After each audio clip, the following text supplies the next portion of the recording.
আজি আমাৰ ধীৰঘাট আৰিয়াৰজাৰ পাৰ্ট 2 এফেকশ্যন কৰিলে।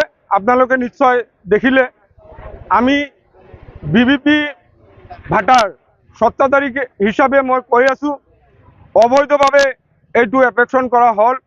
কিয়নো আমি যোৱা 30 মে তাৰিখত ধুবুৰী কোৰ্টৰ মাধ্যমে আমি গভৰ্ণমেণ্টক জনাইছোঁ যে আমাৰ যি উদ্যোগিক সম্পত্তি কেইবাটাও আমাৰ ভাটা উদ্যোগৰ কোৱাৰ্টাৰ আছে, কিছু মাটিখিনি যে পৰিছে আমাক উপযুক্ত যিখিনি ক্ষতিপূৰণ দিব লাগে সেই ক্ষতিপূৰণ কিন্তু আমাক গভৰ্ণমেণ্টে দিয়া নাই।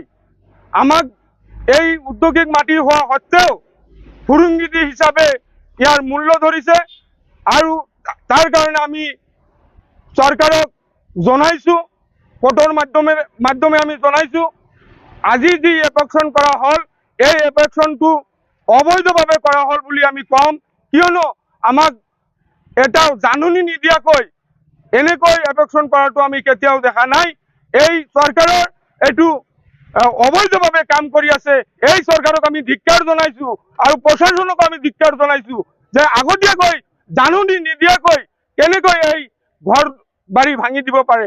আমাৰ উদ্যোগৰ সম্পত্তি, এই উদ্যোগখন গঢ়ি উঠিবলৈ হ'লে কিমান টকা পইচাৰ দৰকাৰ হয় এইটো নিশ্চয় আপোনালোকে জানে।